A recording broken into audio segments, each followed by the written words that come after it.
जैसा कि हम भारतीय भूगोल का अध्ययन कर रहे थे, उसी कड़ी में भारतीय भूगोल में ही हमारा अगला टॉपिक है आज प्रायद्वीपीय भारत का पठार यानी पेनिनसुलर प्लेटो ऑफ इंडिया। मैं पंकज सिंह अपने YouTube channel PR Pankaj Singh पे आप सभी का इस्तकबाल करता हूँ। चलिए देखते हैं, एक बार हम मानचित्र के जरिए से चीज़ों को समझ लें। हाँ, चलिए यहाँ से पहले समझते हैं कि प्रायद्वीपीय पठार का उत्थान कैसे हुआ, किसे आज हम प्रायद्वीपीय पठार के रूप में पढ़ रहे हैं।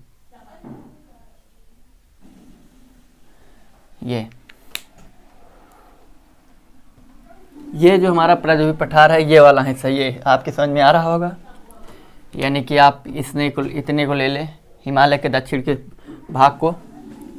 प्रायद्वीपीय पठार हमारा जो है वो गोंडवाना लैंड का हिस्सा है। गोंडवाना लैंड जो है अरबों खरबों वर्ष पहले अफ्रीका महाद्वीप का हिस्सा था।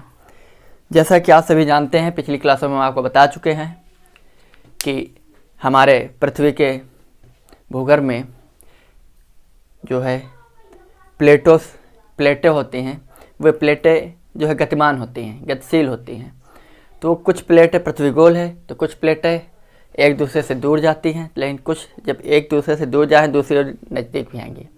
तो इस क्रिया के थ्रू जब प्लेटें आपस में लड़ती हैं, टकराती हैं, एक दूसरे के नीचे सेट होती हैं, तब जाके जो पृथ्वी में हलचल होती है, उस हलचल से जो भी पृथ्वी में दरार आती है, उसके वजह से प्लेटों में जब एक दूसरे से दूर जाती है तो उसमें जो भूभाग जो एक दूसरे से दूर पठार से दूर हो जाता है। सपोज दैट, जैसे कि ये एक हिस्सा है ये, और ये धीरे धीरे प्लेटें आपस में दूर हो रही हैं, तो जिसकी वजह से ये हिस्सा इस प्लेट से अलग हो रहा है। तो इस प्लेट से अलग हो रहा है तो अरबों खरबों वर्ष बाद ये हिस्सा कहीं इस दिशा में जाके मिलेगा, कहीं इस दिशा में जाके।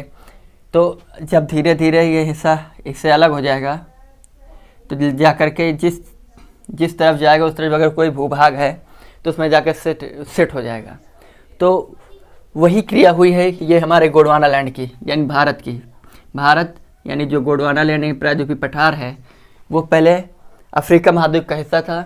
आज के अरबों खरबों वर्ष पहले प्लेट टेक्टोनिक क्रिया के थ्रू या प्लेट विवर्तनिक क्रिया के थ्रू ये एक दूसरे से दूर होते गए और अफ्रीका महाद्वीप से कट के उत्तर पूर्व की ओर प्रवाहित होता रहा, जो कि धीरे धीरे आपका अंगारा लैंड और ये गोंडवाना लैंड के बीच में टेथिस सागर था। टेथिस सागर में इधर गोंडवाना लैंड की नदियाँ अपने अवसाद लेकर मलबा बनाती रहीं, उधर से अंगारा लैंड की जो भी नदियाँ रहीं वे अपने साथ अवसाद मलबे में के रूप में तब्दील करती रहीं। और मलबा जब जमता रहा तो मलबा जब जमता रहा धीरे धीरे चट्टान का रूप लेता रहा, लेकिन एक सीमा तक वो अवतलित होता रहा। लेकिन कुछ समय के बाद वो उसमें एक क्रिया के थ्रू ऊपर उठना शुरू हो गया। जब ऊपर उठना शुरू हो गया तो वहाँ पर एक विशाल का है वलित नवीनतम पर्वत हिमालय की उत्पत्ति हुई, जिसकी वजह से भारत हिमालय को इधर उत्तर हो गया, इधर दक्षिण हो गया। तो ये रहा एक होलिस्टिक व्यू जो कि पिछले हम आपको दे चुके हैं, इसलिए हम इसमें थोड़ा स्पीड के साथ बताए हैं। तो ये है गोंडवाना लैंड हमारा। गोंडवाना लैंड को ही हम, ये एक्चुअली में क्या है, पूरा पठार है और ये प्रायद्वीपीय है। प्रायद्वीप मतलब मैंने आपको बता रखा है कि वह भूभाग जिसके तीन ओर जल हो या वह भूभाग ये तीन ओर जल से घिरा हो, उसको हम प्रायद्वीप बोलते हैं। तो ये हमारा जो हिस्सा आप देखिए पूरा तीन ओर जल से घिरा, इधर बंगाल खाड़ी, इधर हिंद महासागर, इधर अरब सागर, तीन सागरों और महासागरों से मिलकर ये घिरा हुआ है। इस वजह से ऐसा भूभाग जो तीन ओर जल से घिरा होता है उसको हम प्रायद्वीप बोलते हैं। तो और ये पूरा प्रायद्वीप पठारी है, इसलिए हम इसको प्रायद्वीपीय भारत का पठार बोलते हैं। ये चीज़ उम्मीद करते हैं कि विधवा समझ में आ गई होगी। तो ये जो हिस्सा है ये हमारी अरावली पहाड़ी है, ये अरावली पहाड़ी का हिस्सा है। ये हमारा गारो या सिलांग पठार, सीधा लिख लें, सिलांग का पठार है। ये वाला हिस्सा ये जो है, अब देखिए इसमें यहाँ पर मैंने आपको ये पूरा जुड़ा हुआ दिखाया, लेकिन यहाँ पर आप देखिए गैप आ गया है। रीजन क्या है?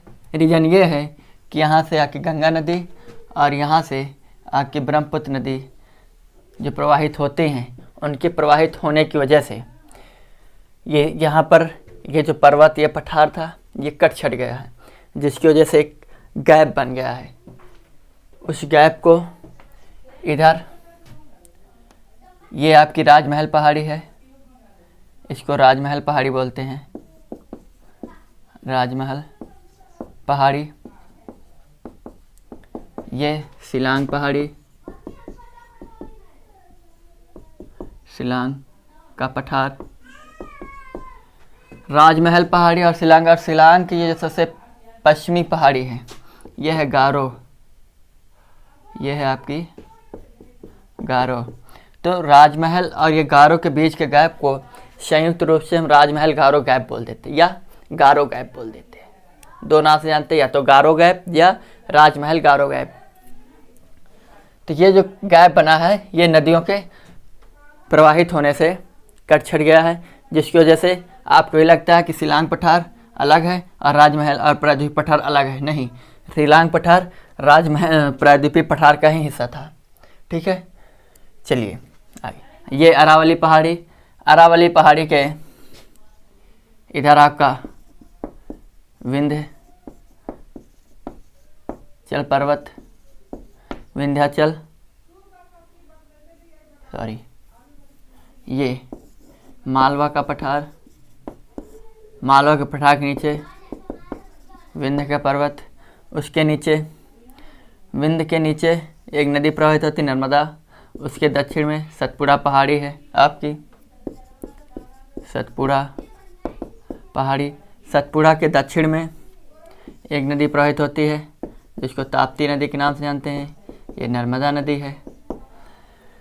और अभी आपको मैं दिखाऊंगा कि कुछ नदियां हैं, बहुत सी नदियां जो पश्चिमी घाट। हाँ, अब हम चीज़ों को आप पहले यहाँ क्लियर करते हैं, फिर उसके बाद हम आपको तथ्यवाद बताते चलेंगे, लिखाते चलेंगे। ये है हमारे अरावली पहाड़ी, अरावली पहाड़ी। अरावली पहाड़ी दुनिया की सबसे प्राचीनतम पहाड़ी है।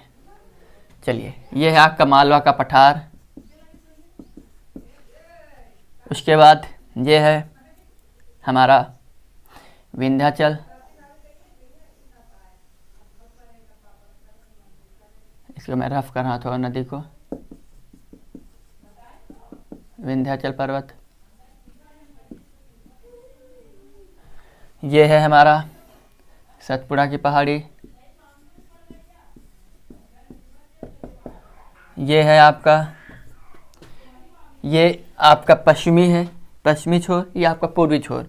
तो इस पश्चिमी छोर पे जो भी घाट है इसको हम पश्चिमी घाट बोलते हैं, पश्चिमी घाट।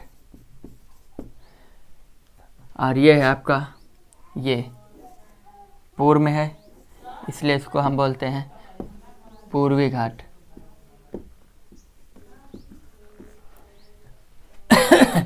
पूर्वी घाट। ये आपका छोटा नागपुर पठार।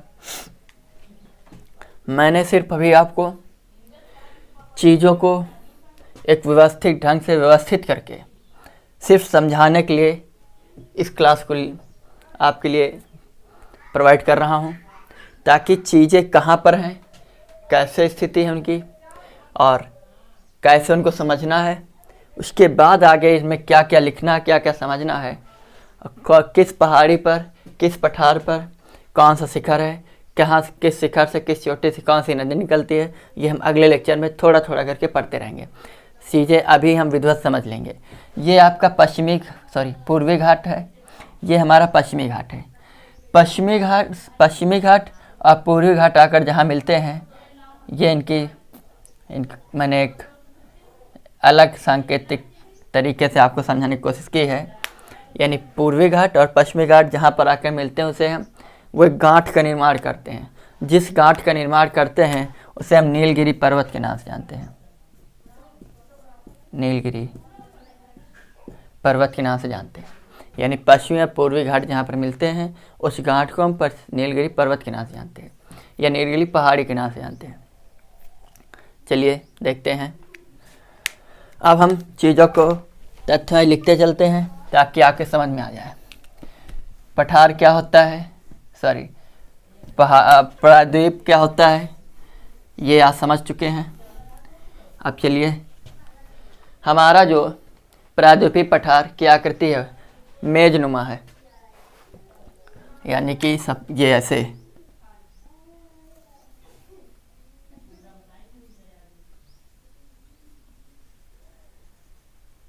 ये आप देखिए, यही पूरी आकृति है। तो कैसी है, मेज आकार की है, यानी प्रायद्वीपीय पठार की जो आकृति है वो मेज के आकार की है। दूसरी चीज़ ये है, अर्थात प्रायद्वीपीय पठार का निर्माण पुराने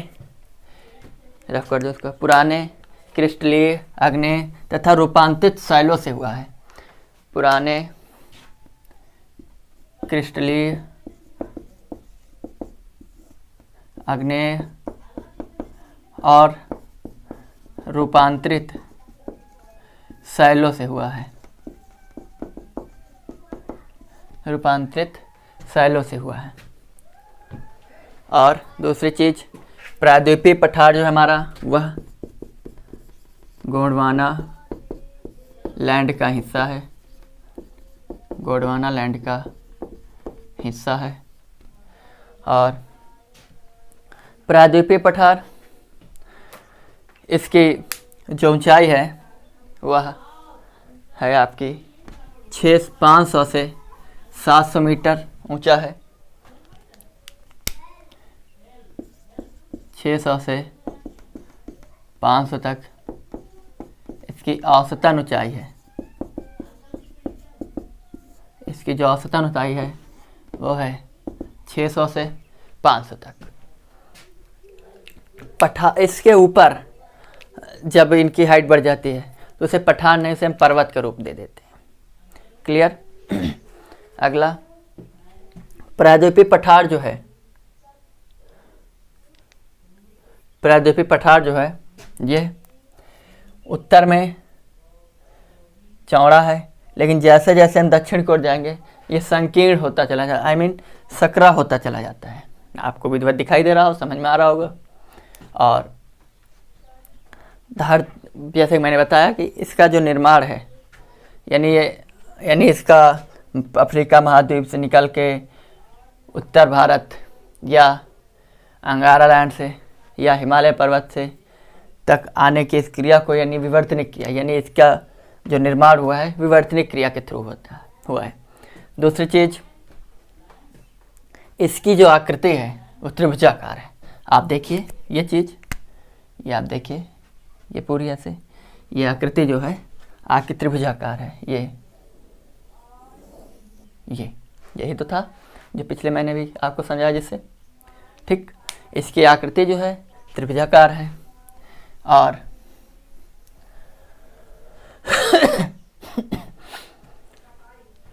जैसे कि अब हम इसमें स्थित पहाड़ों के बारे में जान लें क्रम से। सबसे पहले उत्तर से दक्षिण की ओर हम चलेंगे। अरावली की पहाड़ी,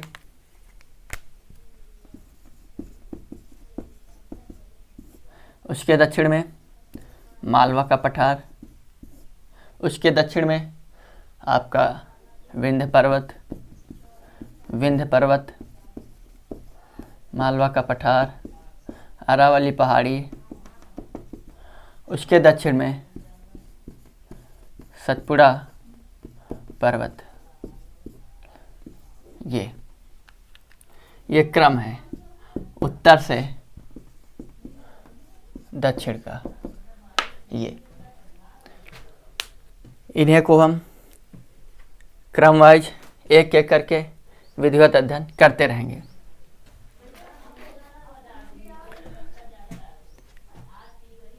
प्रायद्वीपीय पठार का विस्तार उत्तर में उत्तर पश्चिम के अरावली पहाड़ी से लेकर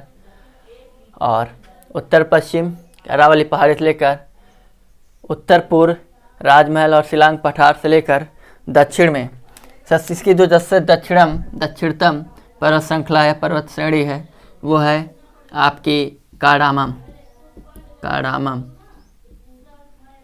कार्डामम या इलायची पहाड़ी, इलायची पहाड़ी या कार्डामम पहाड़ी के नाम से जानते हैं। तो अरावली प्रायद्वीपीय पठार का विस्तार उत्तर पश्चिम के अरावली पहाड़ी से लेकर उत्तर पूर्व के शिलांग पठार या राजमहल पहाड़ी से लेकर दक्षिण में कार्डामम पहाड़ी तक इसका विस्तार है। और दूसरी चीज़, जैसा कि मैं आपको बता ही चुका हूँ, शिलांग पठार भी आपका प्रायद्वीपीय पठार का ही हिस्सा है। अब हम ये देख लेते हैं कि चीज़ें जैसे कि यहाँ से मैंने आपको बताया था, ये करा लेता हूँ, ये सॉरी रेड लूँ ताकि आपको विधिवत समझ में आता रहे। ये आपकी नर्मदा नदी सतपुड़ा के उत्तर में और सतपुड़ा के दक्षिण में आपकी ताप्ती नदी। ये जो हिस्सा है यानी विंध्याचल पर्वत के उत्तर में प्रायद्वीपीय पठार की ढाल उत्तर की ओर है, ठीक। यानी कि विंध्याचल पर्वत के उत्तर में प्रायद्वीपीय पठार का ढाल उत्तर की ओर है, लेकिन विंध्याचल पर्वत के दक्षिण में प्रायद्वीपीय पठार का ढाल पूर्व की ओर है। ये कैसे?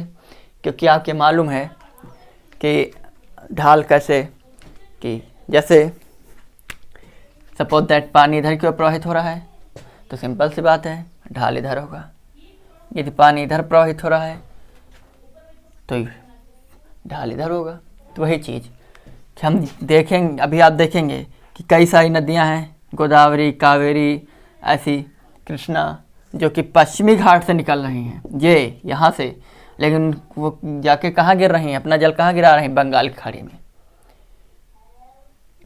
पश्चिमी घाट से निकल के बाद भी अपना जल बंगाल की खाड़ी में गिरा रहे हैं। तो इससे क्लियर होता है कि प्रायद्वीपीय पठार का विंध्य पर्वत के दक्षिण में इसका जो ढाल है वो पूर्व की ओर है, न कि दक्षिण की ओर। पश्चिमी घाट के पूर्व में प्रायद्वीपीय पठार की ढाल पूर्व की ओर है, लेकिन इसके पश्चिम में, पश्चिमी घाट के पश्चिम में प्रायद्वीपीय पठार की ढाल पश्चिम की ओर है। और जैसे कि हमारे उत्तरी ढाल यानी गंगा में जाके जो कुछ नदियाँ मिलती हैं, जैसे कि हैं चंबल, बेतवा और सोन। चंबल, बेतवा और सोन, ये नदियाँ आपकी विंध्याचल पर्वत के आसपास से निकलती हैं और गंगा नदी आपके यहाँ से प्रवाहित होती है और ये जाके अपना जल गंगा नदी में गिराती हैं। चंबल जो है ये यमुना की सहायक नदी है और ये इटावा के समीप जाके यमुना से मिलती है। और बेतवा जो है ये भी यमुना की सहायक नदी है और ये गंगा में इलाहाबाद के समीप जाके मिलती है, जिसको आज हम प्रयागराज के नाम से जानते हैं। इलाहाबाद के समीप जाकर मिलती है। और सोन जो है ये गंगा की सहायक नदी है और यह पटना के समीप जाकर मिलती है, पटना के समीप जाकर गंगा में मिलती है। तो ये दोनों आपकी यमुना की सहायक नदियां हैं और ये आपकी गंगा की सहायक नदी है। अगला, प्रायद्वीपीय पठार का पूरब से पश्चिम में जो विस्तार है वो है 14 किलोमीटर। पूर्व से पश्चिम विस्तार 1400 किलोमीटर और उत्तर से दक्षिण का में विस्तार जो है वो 1600 किलोमीटर।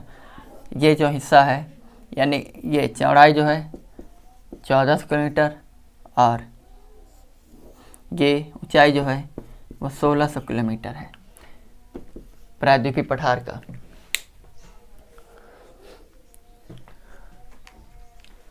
और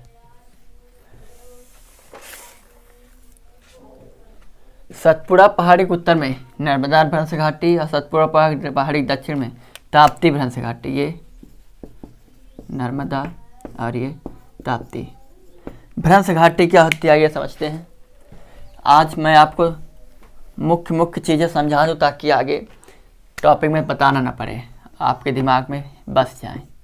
भ्रंश नर्मदा भ्रंश घाटी, सपोज दैट ये हमारी पृथ्वी है। पृथ्वी में कुछ हलचलों के चलते या विवर्तनिक क्रिया के चलते इसका कुछ हिस्सा धरती में धंस गया, या जैसे ये है इसका ये हिस्सा सपोज दैट पृथ्वी में नीचे धंस गया, या ये पृथ्वी है, ये धरातल है, इसका कुछ हिस्सा ऊपर उठ गया,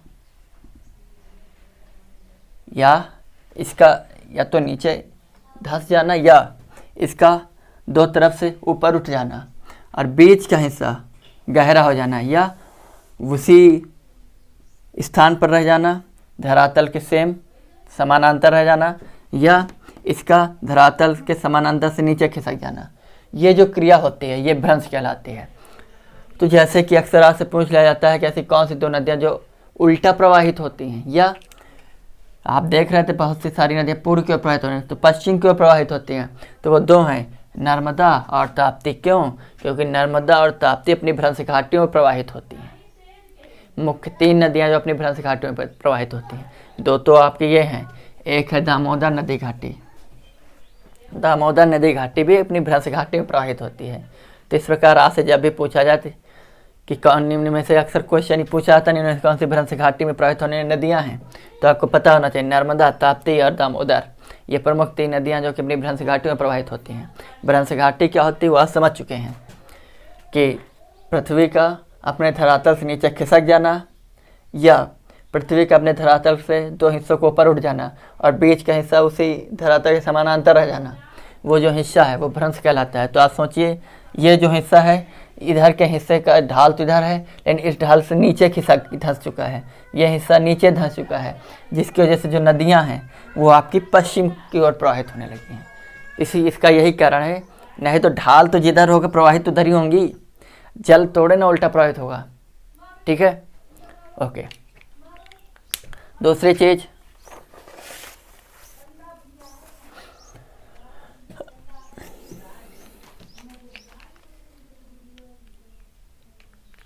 ये ताप्ती नदी के मुहाने से लेकर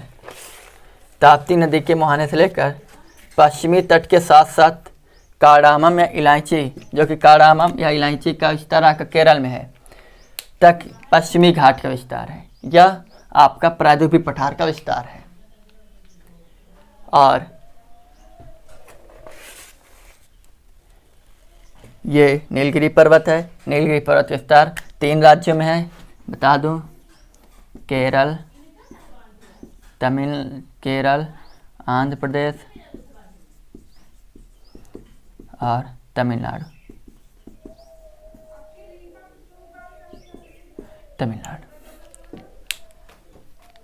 और यहाँ पर दो आपकी पहाड़ियाँ हैं, मिकिर और रेगमा, जो कि असम में पड़ती हैं। ये भी प्रायद्वीपीय पठार यानी शिलांग पठार, जो कि प्रायद्वीपीय पठार का हिस्सा है। तो ये जो पहाड़ियाँ हैं शिलांग पठार का ही विस्तार है इनका यहाँ तक। तो आप देखिए कि प्रायद्वीपीय पठार का विस्तार असम तक है। क्लियर? ये रहा आपको प्रायद्वीपीय पठार का समझाने का एक स्पेशल लेक्चर। यदि आप इसको नहीं समझेंगे तो इसके आगे के जो भी लेक्चर आएंगे उनको समझने में आपको थोड़ा कठिनाई होगी। तो इसलिए आज सभी से मैं गुजारिश करता हूं कि पहले इसको पढ़ें। जैसे कि हिमालय की उत्पत्ति में परिचय पढ़ा दिया, तो उसके बाद चीज़ों को मैंने विस्तारपूर्वक तथ्यवाइज पढ़ाया और लिखाता चला गया। वैसे यहाँ पर भी हमने सिर्फ एक परिचय दिया है, इसकी उत्पत्ति कैसे हुई है।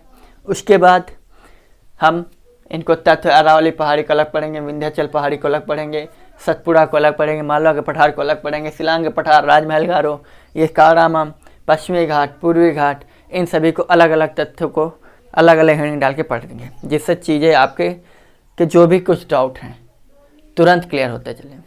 इससे क्या होगा, चीज़ें आपको आसान होती जाएंगी, और चीज़ें आसान होती जाएंगी तो आपको समझने में मज़ा आता रहेगा। और आपको मैं जो पढ़ा रहा हूँ एक इंटरेस्ट पैदा करने के लिए पढ़ा रहा हूँ, ताकि आपको इंटरेस्ट जागृत हो। जब आपके इंटरेस्ट आपको मिलता रहेगा तो चीज़ें आपको समझ में आती रहेंगी, और जब चीज़ें आपको समझ में आती रहेंगी आपको इंटरेस्ट मिलता रहेगा, जिसके साथ आप पढ़ते रहेंगे। चलिए आज के लिए इतना ही, अपनी क्लास को आज हम वहीं पर विराम देते हैं। जैसा कि प्रत्येक लेक्चर क्लास में हम कहते हैं, वही चीज़ फिर हम कहने जा रहे हैं कि प्लीज़ हमारे लेक्चर को ज़्यादा से ज़्यादा लाइक, ज़्यादा से ज़्यादा सब्सक्राइब्स और ज़्यादा से ज़्यादा शेयर करते रहिए, और जल्दी से जल्दी ज़्यादा से ज़्यादा लाइक और सब्सक्राइब बनते जाएं। तो आज के लिए इतना ही, आप सभी का बहुत बहुत धन्यवाद। Thank you. जय हिंद, जय भारत।